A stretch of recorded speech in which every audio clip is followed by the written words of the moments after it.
Correct కాదని నువ్వు argue చేయాలా అంటా, అంతే, ఏం లేదు.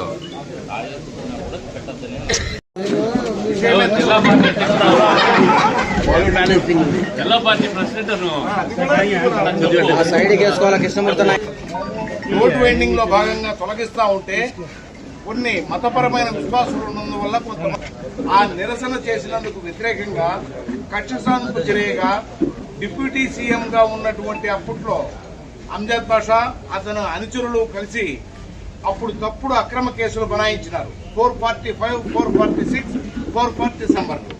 అందుకని ఆ కేసులు వెంటనే ఉపసంహరింపజేయాలా. అక్రమ కేసులవి మైనారిటీలపైన ఈ మసీదు సంబంధించిన శ్మశానానికి సంబంధించిన స్థలం విషయంలో కాస్త నిరసన వ్యక్తం చేసినటువంటి వాళ్లపైన ఇటువంటి కేసులు, అక్రమ కేసులు బనాయించడం అన్యాయం.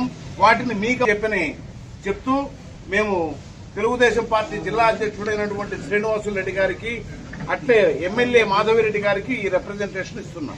అలాగే అక్కడ ఆక్రమణ జరుగుతూ ఉంటే దాదాపు వేల మంది అక్కడ అడ్డుపడినారు.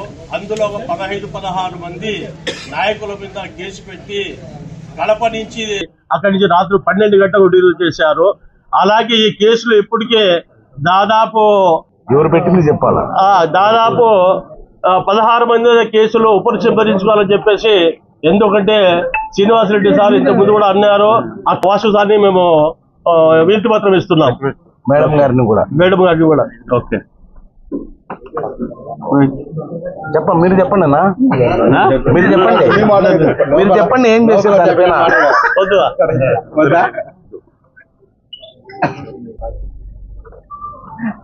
5 సంవత్సరాలు మైనారిటీ మంత్రిగా ఉండి దర్గాలు, మసీదులు, వక్ఫ్ బోర్డు భూములు కొల్లగొట్టుకుంటా పోతా ఉంటే దాన్ని ప్రశ్నించే ముస్లిం మైనారిటీ సోదరుల మీద అక్రమ కేసులు పెట్టిన ఘనత ఎవరికైనా ఉందంటే అది మాజీ ఎమ్మెల్యే అమ్జద్ బాషా గారికే.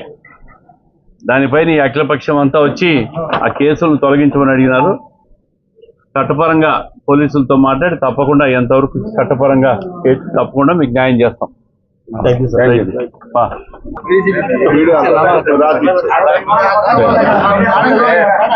యూ.